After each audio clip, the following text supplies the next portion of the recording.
You no longer have the right to touch what you created.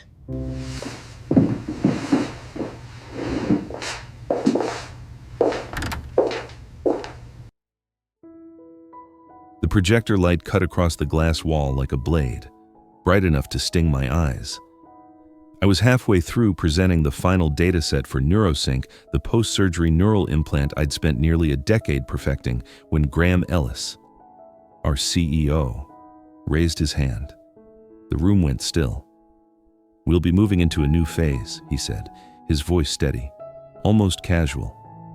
"My niece, Madison Ellis, will lead commercialization starting today, in those few seconds." No one seemed to breathe. The words hung in the air, silent, invisible, but sharp enough to cut through bone. Then came the applause, polite, slow, hollow. Madison, seated directly across from me, offered a radiant, well-rehearsed smile. "Uncle says it's time for new energy," she said softly, her tone light, perfectly camera-ready. For a moment, I just stared at the reflection of the projector on the wall, cold, sterile, the same color as Humiliation. Around the table, my team looked down, pretending to take notes, pretending not to see me.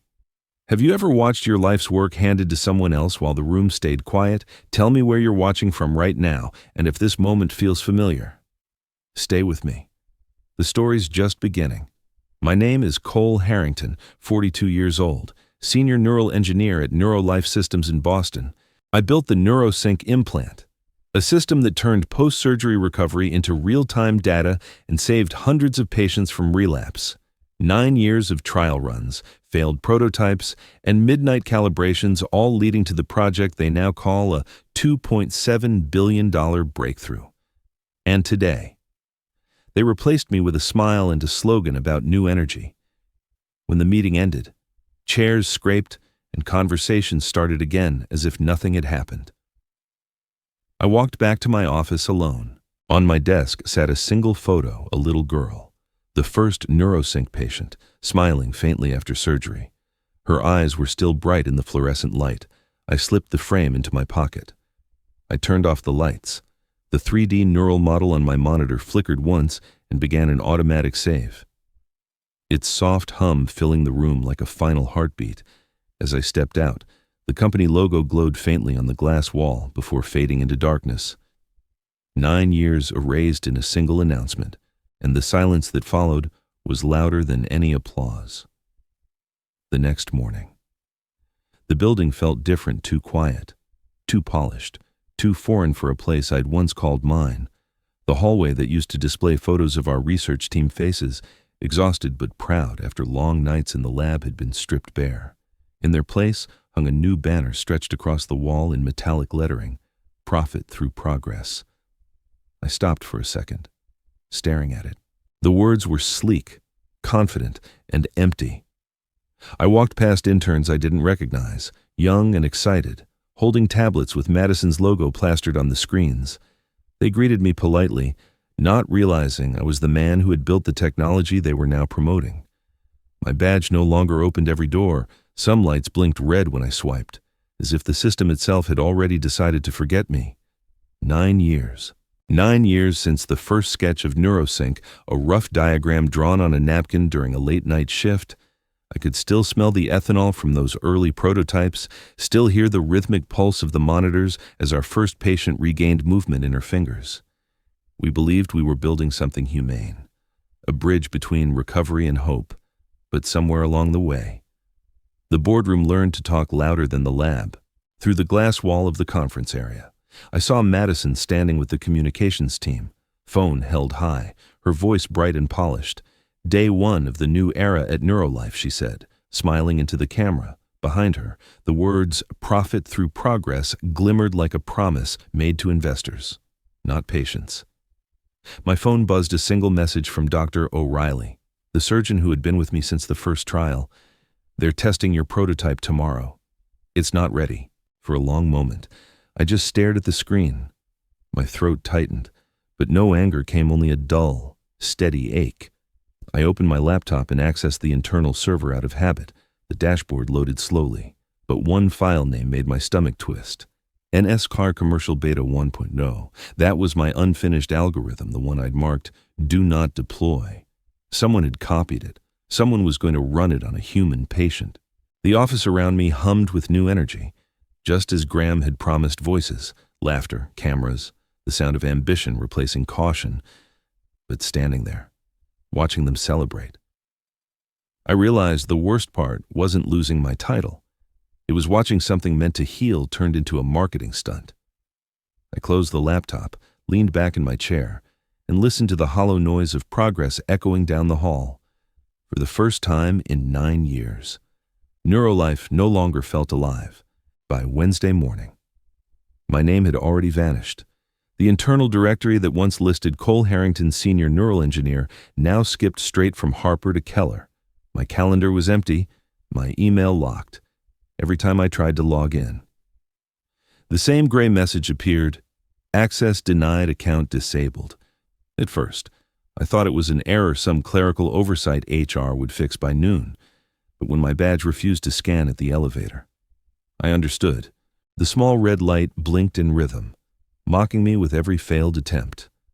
On the panel, a message scrolled across the screen: access pending HR authorization. The security guard at the front desk didn't meet my eyes. He just shrugged, pretending to be absorbed in his monitor.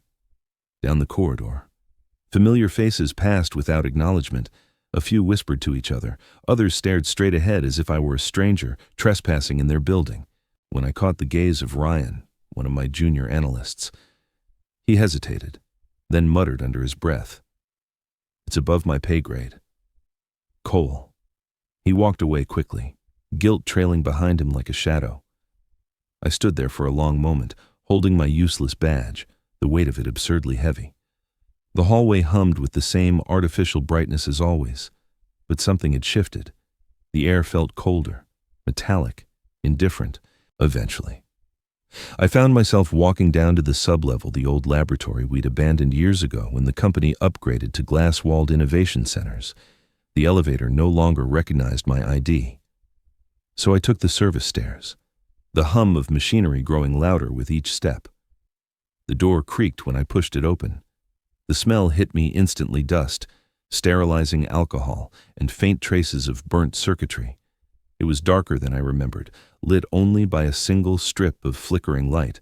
Tables stood covered in old prototypes, fragments of circuitry, and disassembled implant shells, the ghosts of every experiment that had led to NeuroSync. For the first time that week, the silence felt different, not humiliating, just honest. I walked past the workbench where I'd once fallen asleep during trial nights. My fingerprints might still be etched into the steel. As I reached the far corner, a faint hum broke the stillness. One of the old terminals blinked awake, its screen glowing pale green.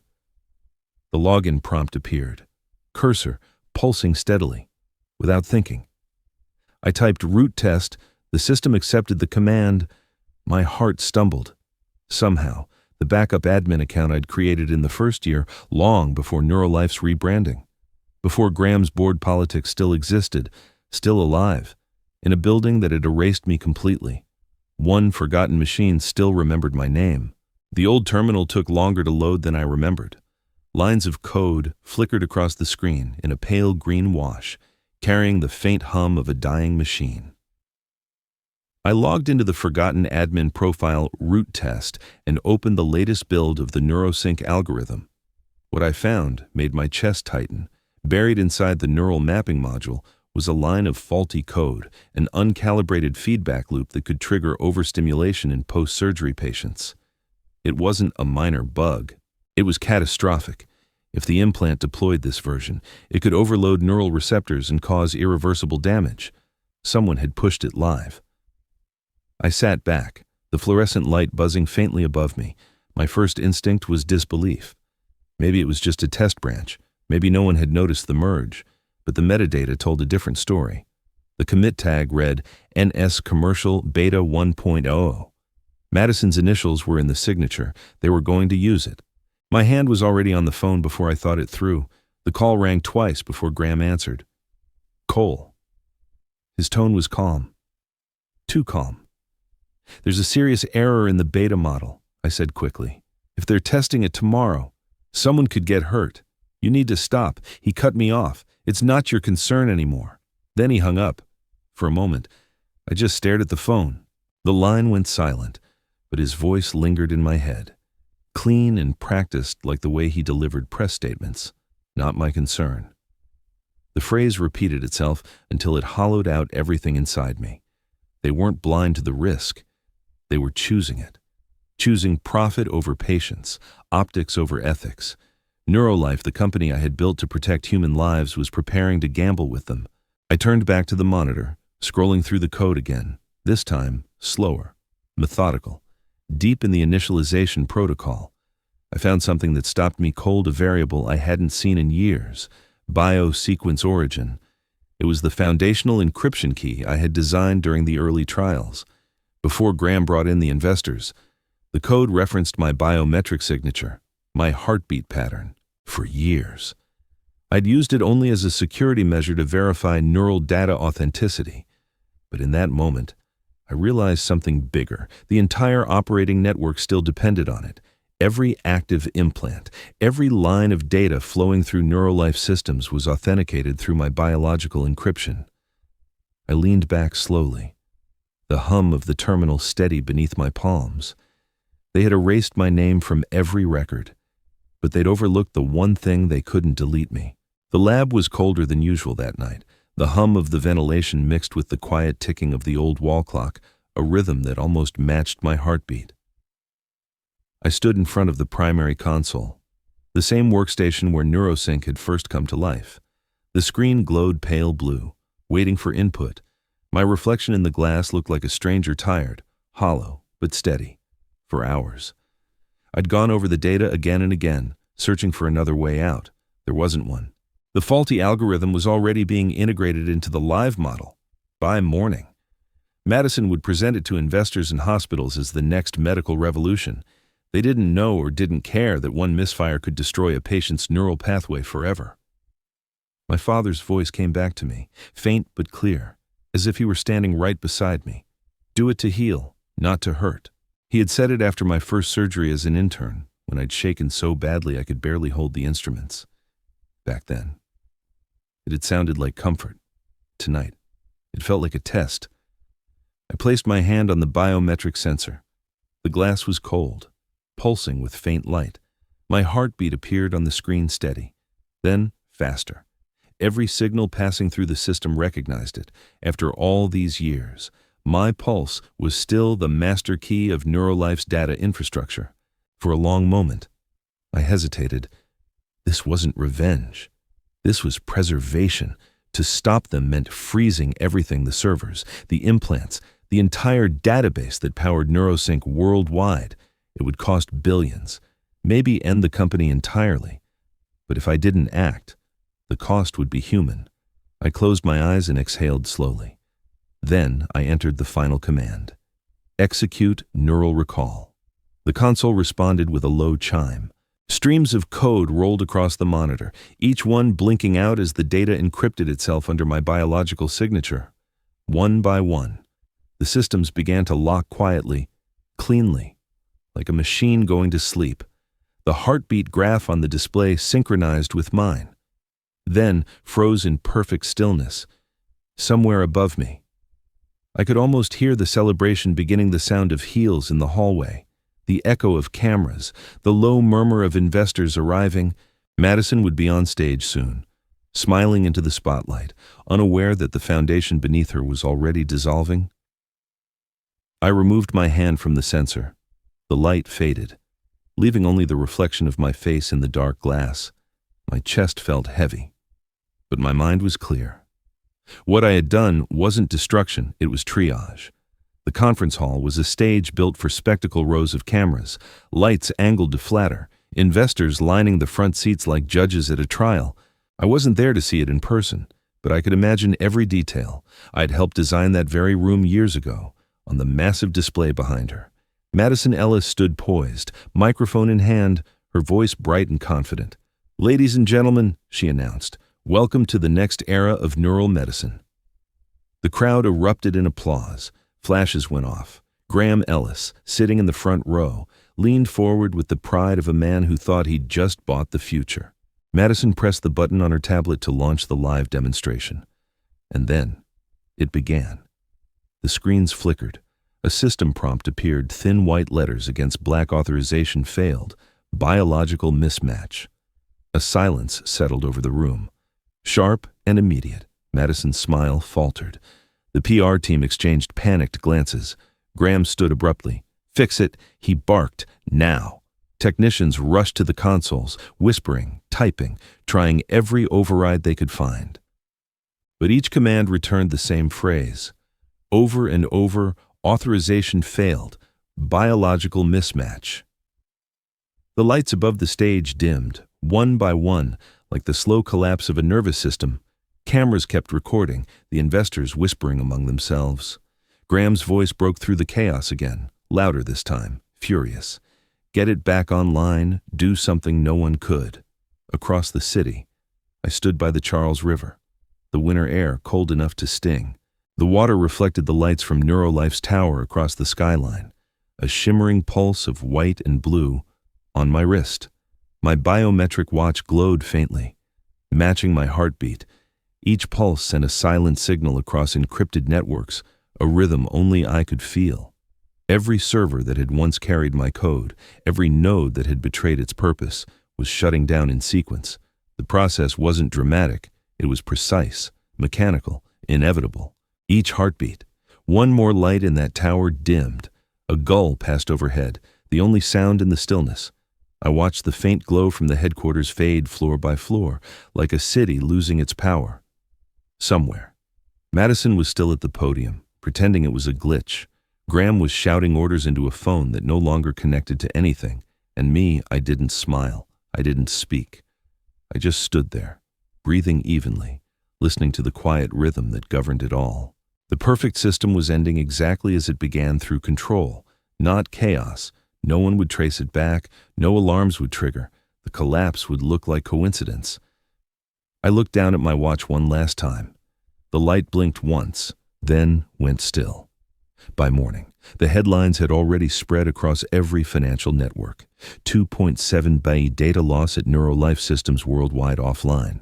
The words scrolled across the bottom of every screen in the city. Accompanied by shaky footage of the company's darkened headquarters, reporters stood outside the building, their voices hushed but urgent, narrating the collapse like a breaking war story. Inside, chaos had no rhythm. The trading floor resembled a scene of quiet panic phones ringing unanswered, executives pacing, their faces pale under the fluorescent light. Neurolife stock had fallen 43% before noon, and every attempt to halt the plunge only accelerated it. Investors demanded explanations, hospitals demanded functionality, and no one could give either. Down in the data center, the air was thick with heat and fear.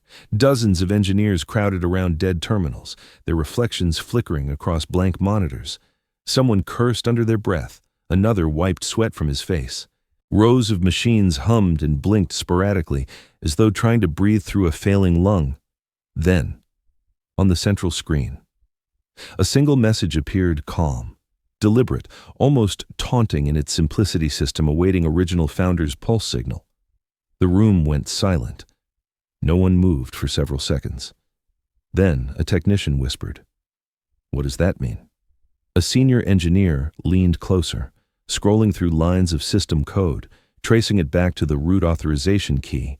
The moment he saw the variable, his expression drained of color. "It's biometric," he said quietly. "Heartbeat sequence. It's tied to Cole Harrington." The murmurs rose instantly, voices overlapping, disbelief spreading like static. "That can't be right. Try another authorization. Use Graham's credentials. Override it manually." They tried everything: master codes, hardware resets, power cycles, but the system responded the same way every time, awaiting original founder's pulse signal.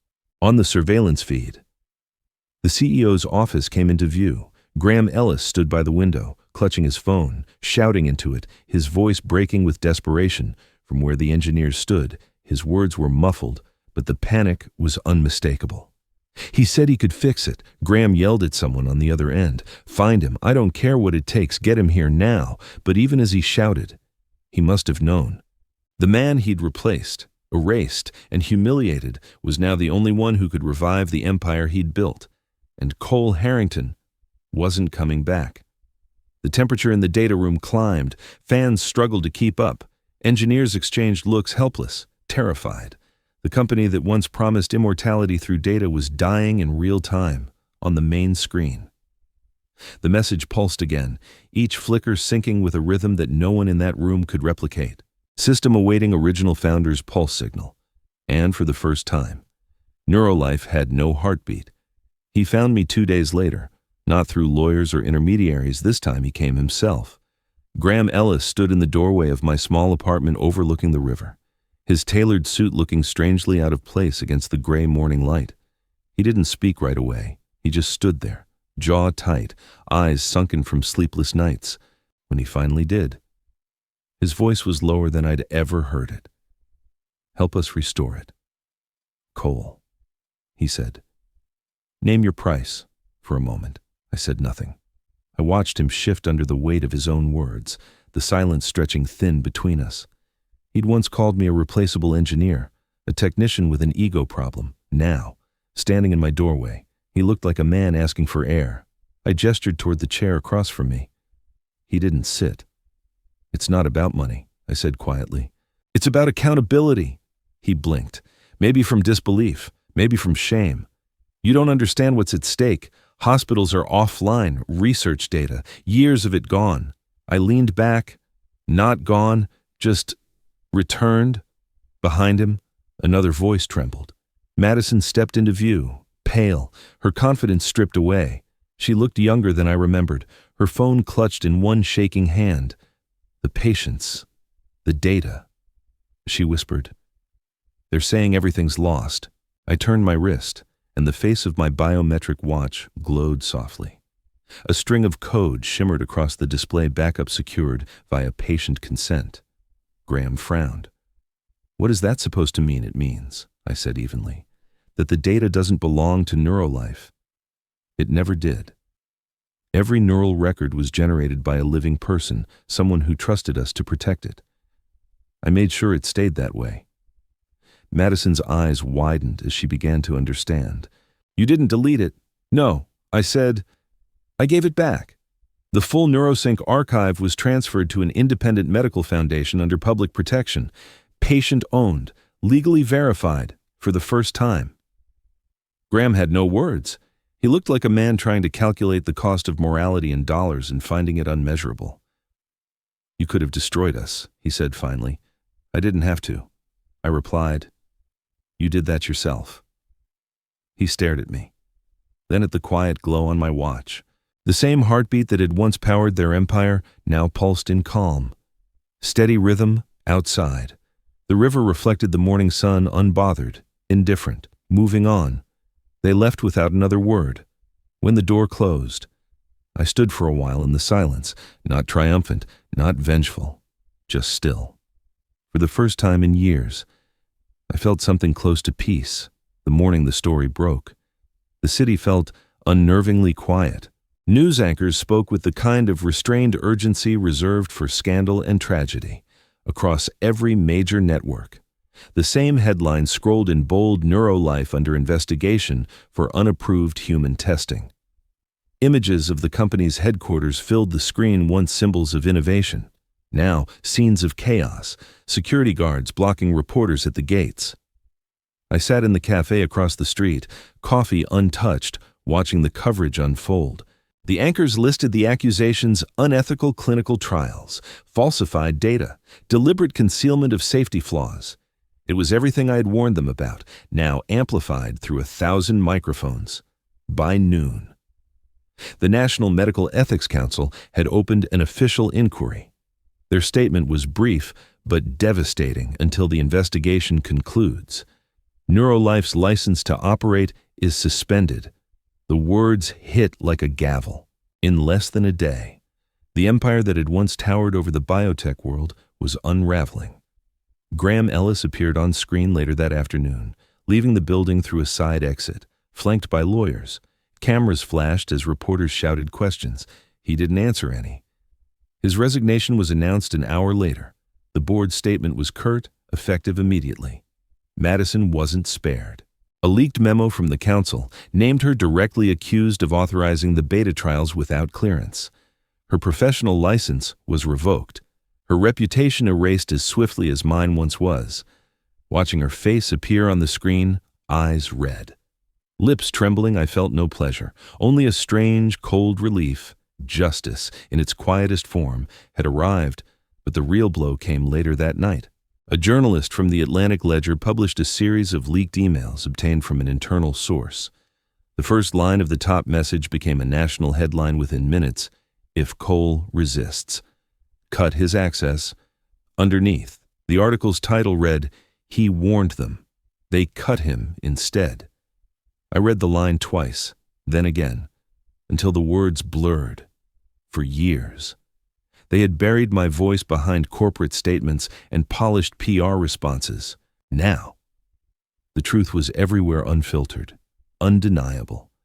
People started reaching out. Former patients, doctors, even strangers wrote to thank me for speaking up, though I hadn't said a word publicly. I didn't respond to any of them. Some vindications are quieter when left unanswered. I looked out the cafe window as the evening lights shimmered over the Charles River. Neurolife's tower stood across the skyline, its logo now dimmed, letters half-lit like a fading heartbeat. For the first time in months, the reflection on the glass didn't look like defeat. It looked like release. I finished my coffee, left the cup half full, and walked away without looking back. Morning came quietly, soft and golden over the city. The air outside the research district smelled faintly of rain and new beginnings. I pushed open the glass doors of the Public Health Innovation Lab, the nonprofit that had offered me a second chance, and for the first time in a long while, I felt no weight pressing on my chest. The lab was smaller than the one I'd built at Neurolife, humbler in every way: steel counters instead of glass, recycled terminals instead of luxury hardware, but it felt real. Honest. Sunlight filtered through the wide windows, catching on the brushed metal tables and scattering in thin gold lines. The hum of the servers wasn't oppressive here. It sounded alive, like a heartbeat returned to rhythm.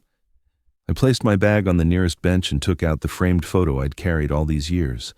The same little girl smiled back at me, my first patient, her eyes bright after a surgery that should have left her paralyzed. She was older now, probably running somewhere, unaware that her recovery had started everything. I set the photo gently on the desk. The circle was complete, turning toward the main screen. I pressed the power key. The interface lit up with a soft chime, and the familiar logo appeared, not the old corporate insignia, but something simpler, cleaner. NeuroSync, reinitialized under public health license. Those words were enough. They meant the technology was free now, open source, publicly protected, beyond the reach of shareholders or egos. It belonged, finally, to the people it was built for. Across the river, the Neurolife Tower still stood, stripped of its brilliance, in a forgotten server room. One terminal remained online, looping endlessly. System awaiting original founder's pulse signal. It would never come. I glanced at my watch. The light on its face blinked once, faint but steady. The code beneath its surface pulsed in sync with my heartbeat, a final echo of the system I'd once created. The display flashed a single message back into the void heartbeat recognized. Access denied. The link between us was still there, invisible but unbroken, like a thread that refused to snap. The system remembered me, but only as the part of itself that would never again obey corruption.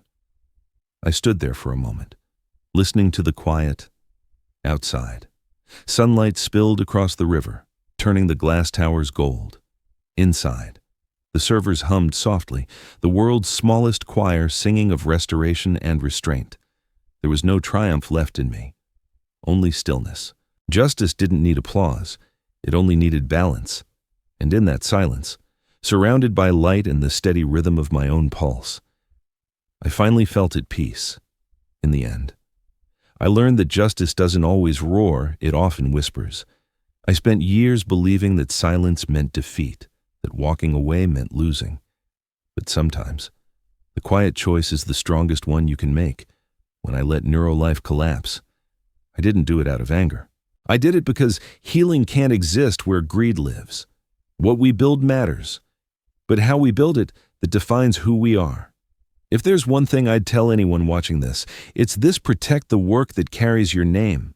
Stand by the values that made you begin, even when the world tells you to bend. Because integrity, once compromised, can never be rebuilt. I'd love to know, what did this story make you think of? Have you ever had to walk away from something you love to do the right thing? Tell me in the comments below. And if my story resonated with you, hit the like button. Share it with someone who needs to hear it, and don't forget to subscribe, because sometimes the smallest act of courage starts with a story.